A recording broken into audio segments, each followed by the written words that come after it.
Want to stop juggling spreadsheets, calendars, and a dozen apps just to run your rentals? Lodgify makes it easy. It's an all-in-one toolkit for hosts. Build a direct booking website, automate guest messaging, and keep all your channels in sync. Running your rental business your way has never been simpler. And for Good Morning Hospitality listeners, you can get 20% off any yearly plan with code GMH20. Just check the link in the show notes to get started today.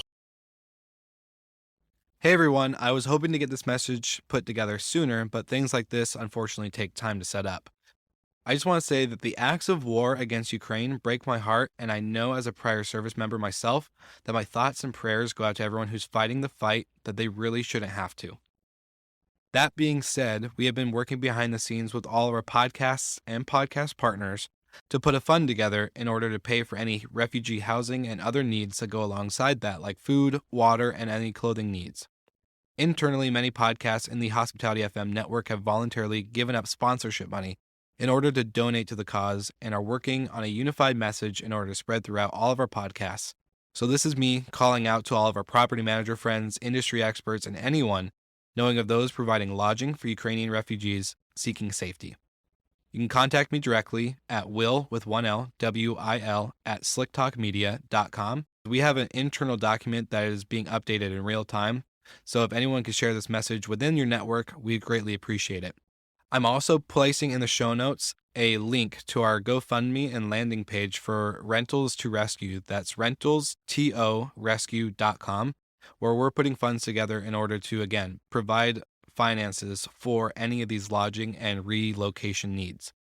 So thank you so much for tuning into this quick message. I hope you guys are all well and safe, as I know we have tons of listeners in Ukraine and other countries in Europe. So thank you so much for tuning in, and I hope you guys enjoy this episode.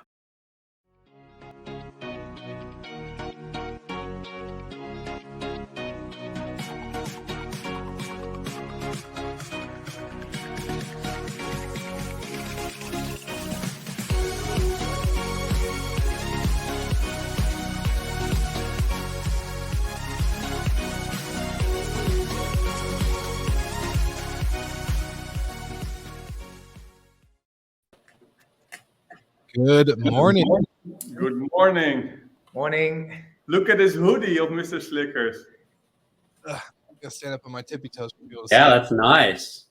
Yeah, you know, launching the new brand, had to represent with some merch, so can't. I'm still waiting for my hoodie of Good Morning Hospitality, but It's clearly lost in the mail. Clearly lost. Yeah, I was gonna say, I think we need to just have you send you the graphics. We'll have the company print it there, and you just pick it up. How about that? Well, I'll call in a favor. You'll be like, do you know who I am? Do you know who we are? But you're gonna put sub logos everywhere for Good Morning of Hospitality FM, right, on the site and everything now. Yeah, we're gonna create a F1 style with all the brands that are represented. Did you watch it? No, I did not. I'm not a. It's not on TV in America. Come on. When it was in Focusrite, people say it's become big because of Netflix and everyone is popular. I haven't even watched the Netflix side yet, and Christian was like, "Hey, you gotta watch it. It's really good." I was like, "Look, man, I don't really watch a lot of stuff, and when I do, it's pretty much like industry related." We're gonna talk about entrepreneurship and then founding a company. This is almost the same as a racing team. Yeah, we'll see. We'll see if we can do the comparison later, maybe. Yeah, long story short. Anyways, we didn't record last week, so what's new with you two? I missed your faces and your voices, obviously, for the listeners, but yeah, I just miss seeing you guys. Well, come on. If this is honest, you were the ones that okay, no, Monday I'm not gonna work out. I'm so busy. So well, okay. Hey, okay. So Golden was traveling. I was busy. Look, we had the launch of Hospitality FM last week, or not last week. Yeah. Shit, was it a week? Anyways, it was a while ago. The Wednesday after we were supposed to record, and yeah, I was just swamped. So thanks for giving me a break, you know, the one break that I asked for. Anyways, what's up with you guys? Anything new? All good here. Finalized strategy for next year. So exciting times are coming. Coming days we go with the team and 2 days we go the team for 2 days somewhere. So I can't say too much because some things are a surprise, but we're going to take the team for a few days and present the strategy of next year. So super excited for this one. Awesome. What about you, Golden? I had a few days out in Scottsdale with a number of industry folks. It was a good time. It's good Thanks for the invite. Good to casually get to know people as well as professionally. And,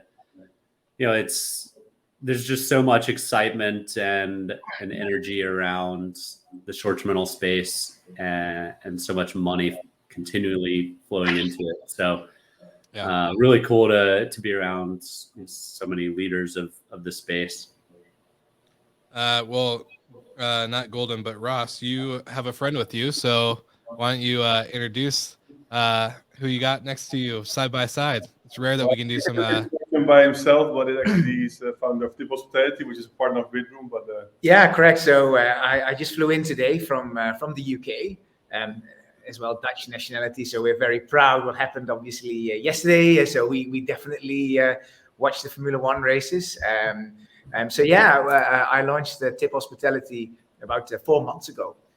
During the pandemic, and Michael and Bidroom basically became one of our partners, so that our members within the hospitality industry are actually as well, enjoying a Bidroom as well, a membership. So that's great. And I came here for 2 days of strategic partnership to see what we can do, and very spontaneous. I was sitting in the office, and Michael came, I'm going to go on the podcast. Just join in. So So it's pretty cool because I watch you guys normally on the podcast, but actually being in one. So we have one of the fans in the show. How amazing is that? I know. We're just making dreams come true. I love it. Get him a hoodie. Get him a hoodie. Exactly. That one as well. Yes, there we go. We'll get you all the brands on your left shoulder there. But no, it's cool because you were also featured as a startup of the week one time in the earlier days of the show. So it's really cool to see, the mentions to then now having you involved. So we're excited to have you and dive in because I know this week's an exciting topic for a lot of our listeners when it goes into entrepreneurship, startups. We talk a lot about funding and, creating a business out of nothing pretty much. And so it's going to be an exciting time. We do have 2 segments that we go into. It's Startup of the Week and, of course, What's with the Noise. But once we do that, we'll go into the overall topic. And I just want to give a quick shout out to Roy from AutoHost, who's been watching consistently on Facebook and giving us a thumbs up on the back end there. So thanks, Roy, for tuning in. We love you, and AutoHost is amazing. So good job. All right. So what segment should we do today? I think we'll go with. Let's do what's with the noise first, and then start with the week. Yeah, cool. Yeah, clearly. Yeah. All right, here we go. Let's do it. Let's see Grandma.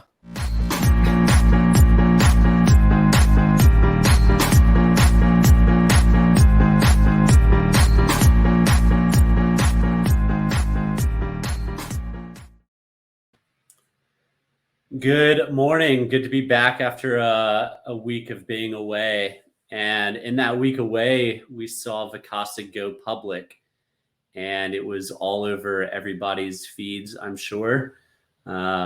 Exciting day for the industry of short-term rentals to see the first behemoth go public. Since it went public, it's down like 15 or so percent. But long-term, I'm very favorable on how Vacasa can turn it around and continue to be a big industry leader. So congrats to everybody over at Vacasa. Well done. You've created a formula for success and also raised the bar as well as raised interest levels in the segment. So well done.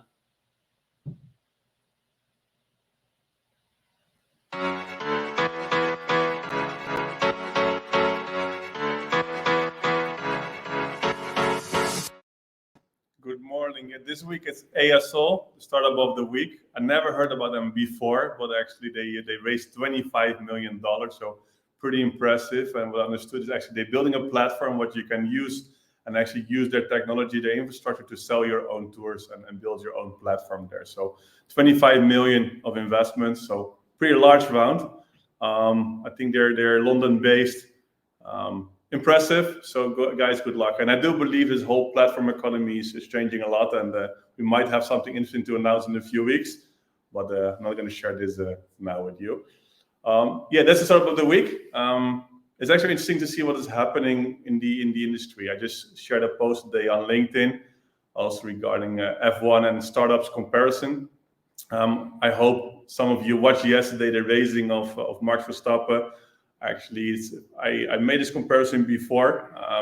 Just to summarize it quickly, there was a whole season long they were competing against each other. It was the last race yesterday. For 57 rounds, it seems to be that Lewis Hamilton should take the world title. In the last round, our Dutch proud Max Verstappen actually passed and overtook Lewis Hamilton. He became the world champion of F1. Guy is 24 years old. So got his hoodie on today, so I'm super proud he won yesterday. So it was a special moment as a huge F1 fan. So super cool. So I want to mention this one here as well. Yeah, I was gonna say, I don't think I've ever met a bigger fan than you so far. I never even heard of F1 until you brought it up one time. So, now I got a lot to learn. This guy's 24, so that's younger than me by 2 years. So maybe I can learn a lesson or two from his racing skill. I think what is interesting is the mindset. And I think also when we're looking at entrepreneurs in general, the mindset what he has is this focus, this dedication, the motivation, the positivity, and the self-confidence, which is pretty impressive. And if you see how much media attention he get in the last weeks, and they try, even you see the massive Mercedes who tried to make him actually smaller and try to get him actually nervous.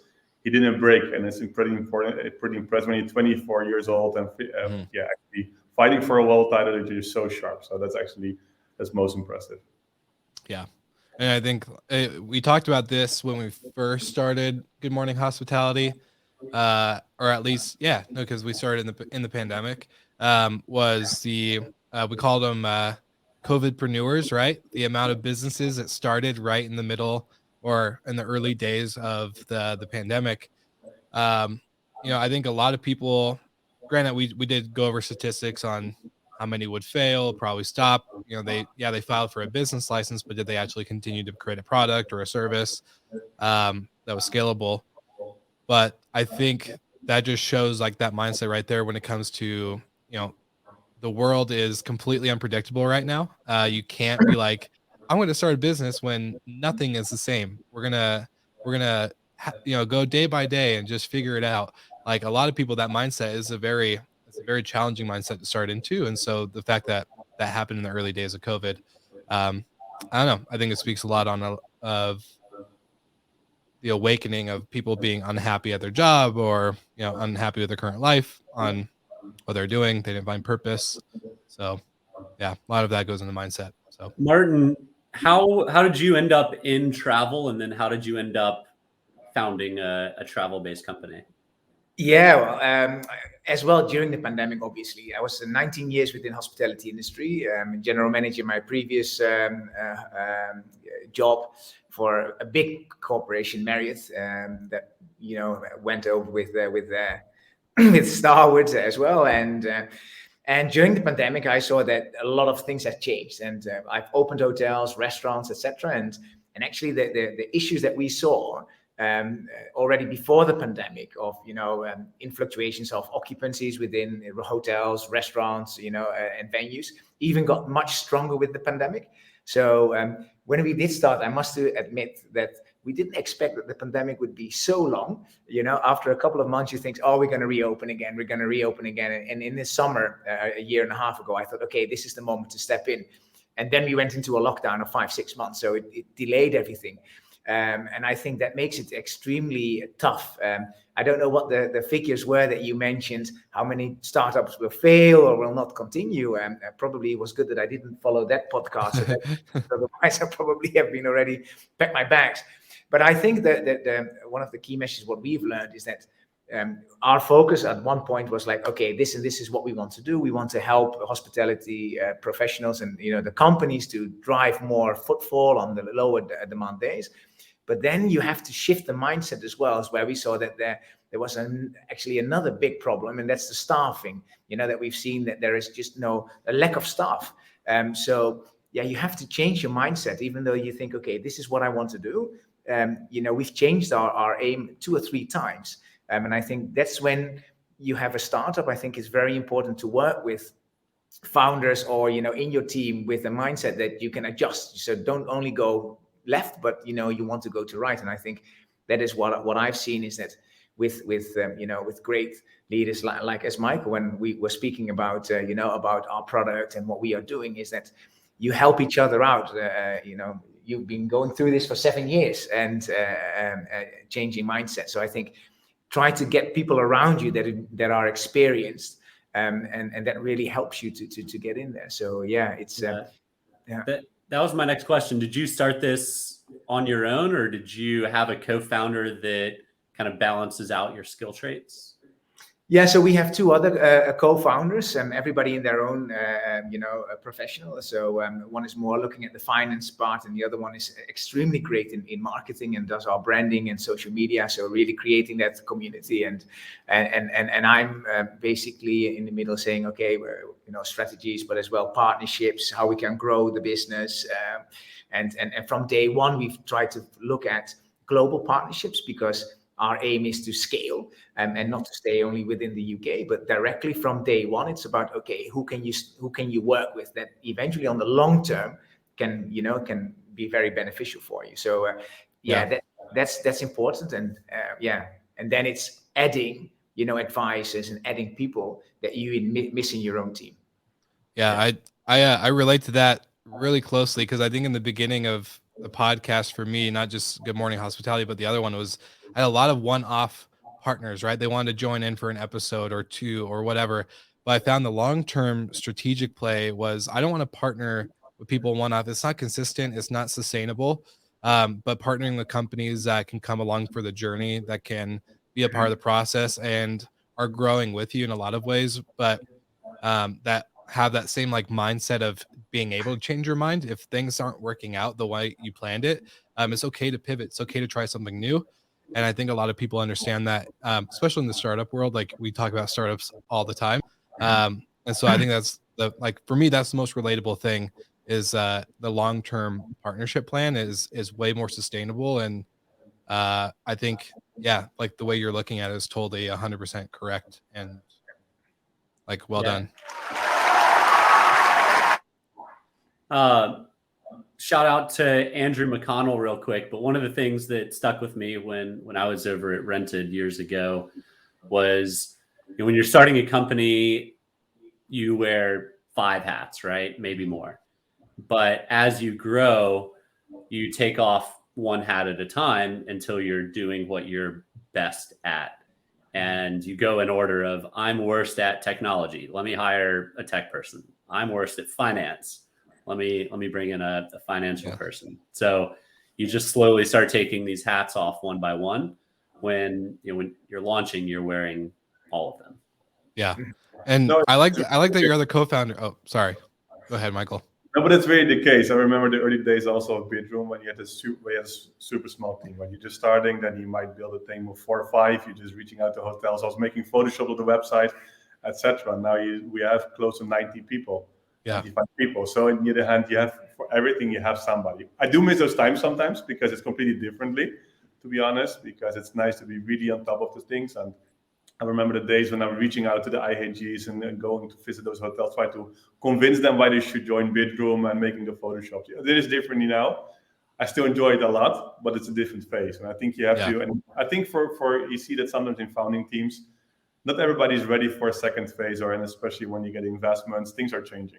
But you have to be ready for this. And you might sometimes see that some founders are not ready for it. I'm the only one left.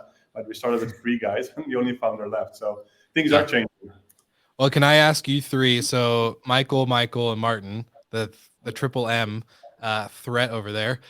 So I'm in the phase, like I'm about to make an offer for my first real employee on the media side. I'm about to send her a proposal, make her an offer, have her join the team full time, get everything set up. My first time ever. So I'm like really excited.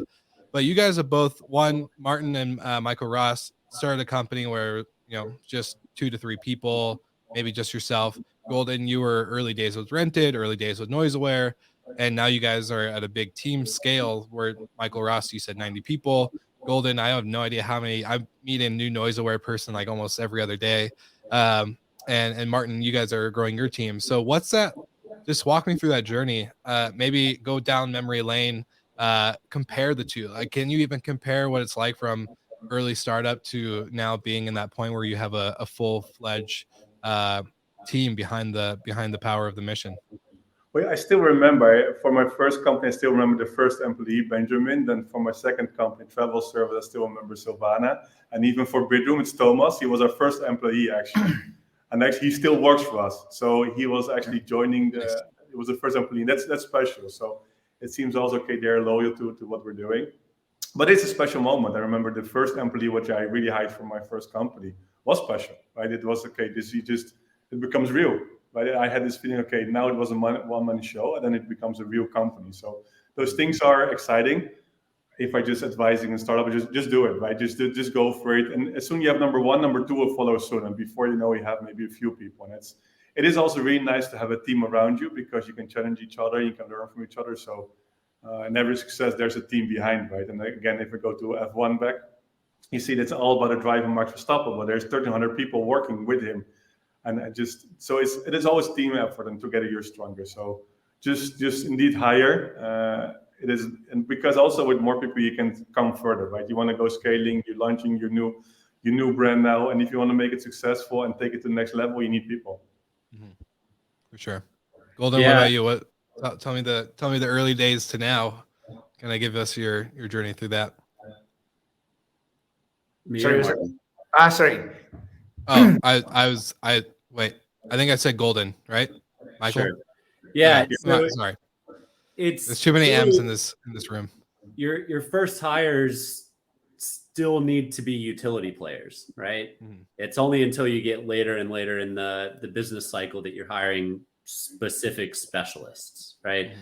If you go out and hire a content marketer, but what you really need is someone who understands all types of marketing, right? In the early days, you're going to shoot yourself in the foot.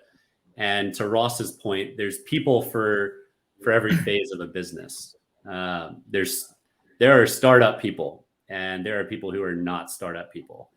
And as you transition, some folks will wash out, and then you hire more later stage company types that wouldn't thrive in chaos and disorganization, but the people who do thrive in the chaos and disorganization don't thrive in extreme amounts of structure. So it really, to Ross's point, you'll make hires and you'll want to see those people with you forever, but good chance that they won't be. Yeah. Good chance that they're looking for, whatever suits them and their personalities best.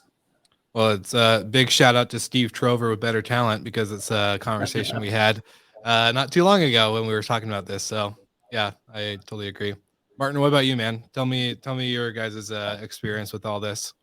Well, I think where you want to hire very quickly because you are doing everything. And I think that was my biggest learning, that, always working in a big team, being a GM, you have, 200 people that you can delegate your task with. And now out of the blue, you have to do everything yourself, like build your own website, do all the marketing, everything. Yeah, okay, you can't hand out anything else to anybody.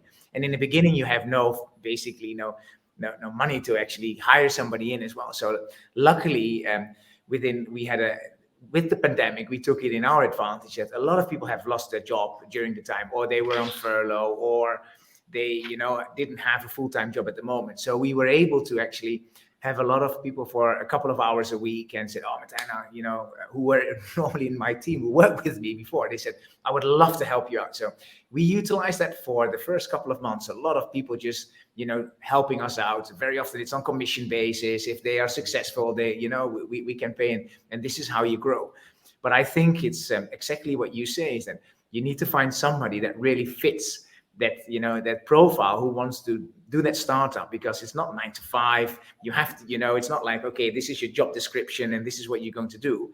And actually, we just hiring this week a very great candidate, just from school, graduate, having difficulties finding a job.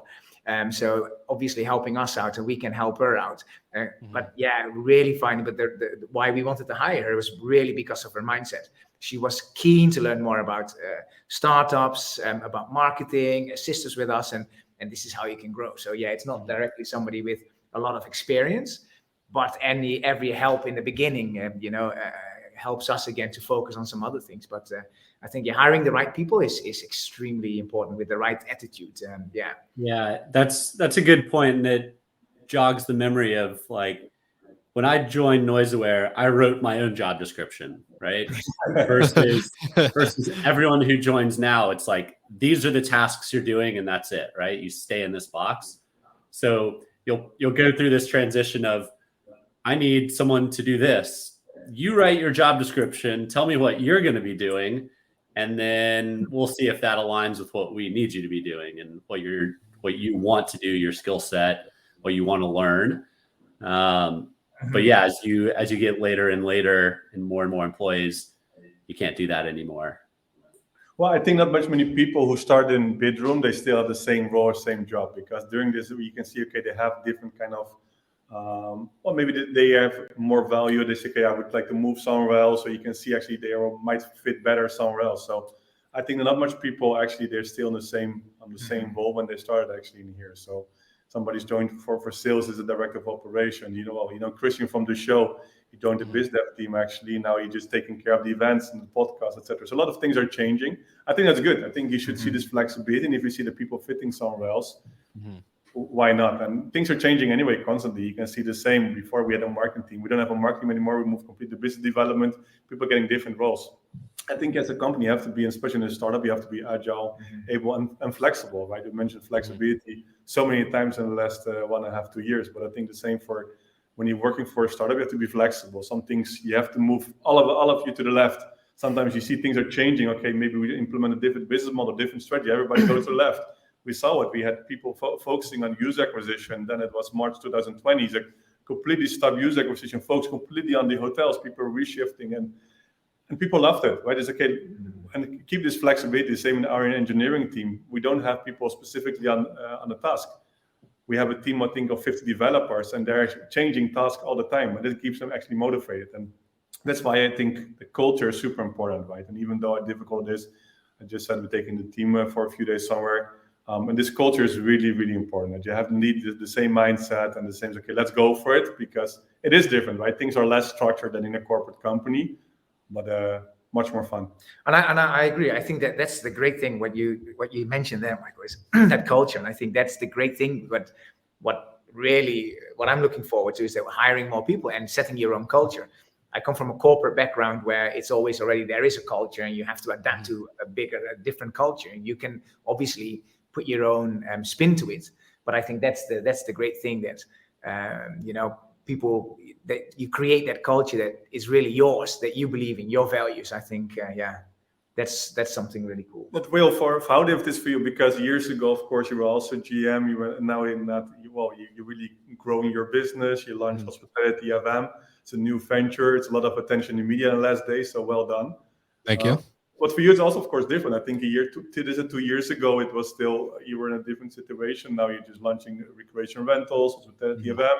Good Morning Hospitality is one of the most popular podcasts in hospitality nowadays. So, well, it's like for me, I never saw it. I saw the podcast becoming a full-time, I wouldn't say job, as in to put like that term on it. But I think I lost you guys in my headphones. Anyways, hang on. My audio's all messed up. Yep. Shoot. Right when he's saying he's making podcasting his full-time job. yeah. There we go. It switched up. I touched my headphone and it moved out. No, I was gonna say, like, podcasting was becoming my full-time job, and I was like, man, people would ask me what I was doing for a living. I was like, yeah, I run a podcast, and like Reddit, yeah, it's grown a lot. We've grown a big audience. But I think with Hospitality FM, it's definitely helped me understand like my passion for the podcasting world rather than just being a podcaster. I love helping other podcasts. I love the audio space when it comes to voice and other technology and partnerships. Like my passion is like I don't want to produce content in the sense of being the editor and the graphic designer and the post-production team, but I love promoting it. I love having those conversations. I love aligning with people and companies. So finding hopefully this first employee, she'll take on the stuff that she's passionate about, which is editing and producing and creating, and then I'll be powering the back end to make sure that she continues to make her salary. So yeah, it's gonna be fun. Two comments on that. One, like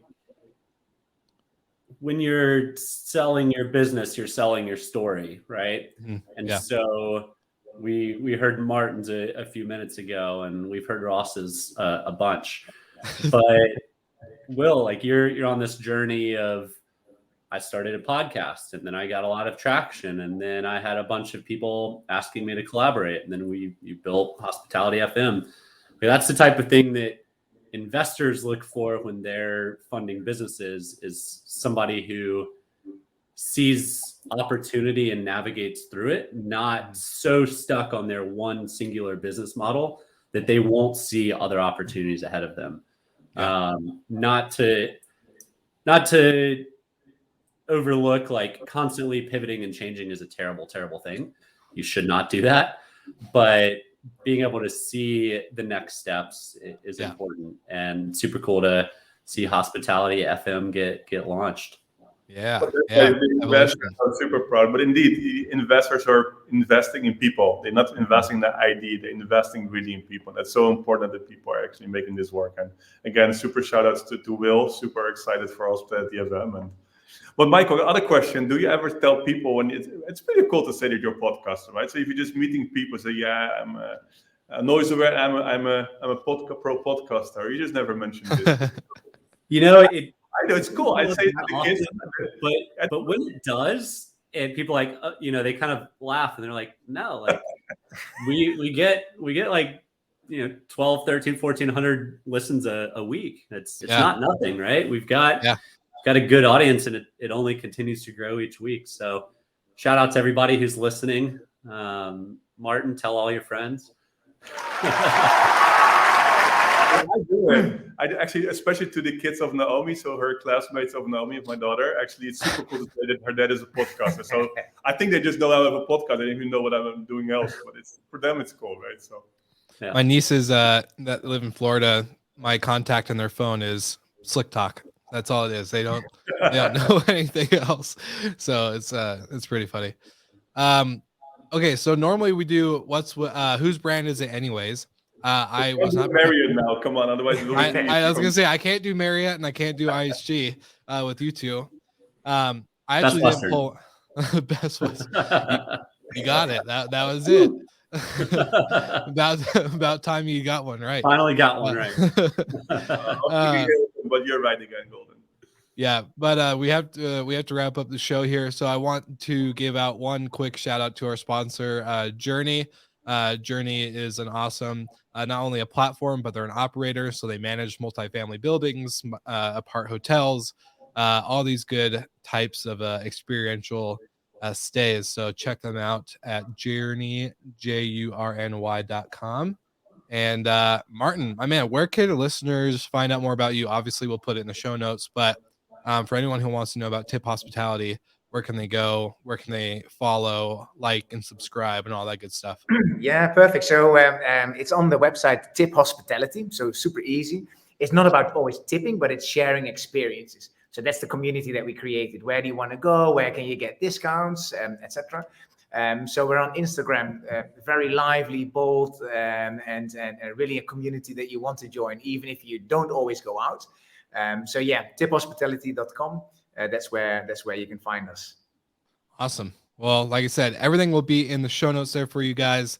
And I think we got Roy back from AutoHost watching again. So thank you, Roy. And You guys, it was great to see your faces after a week off. Thanks for all the support with the launch of Hospitality FM and everything else that we're all doing on the side. So thank you guys, and we'll see everyone again next week. Ciao.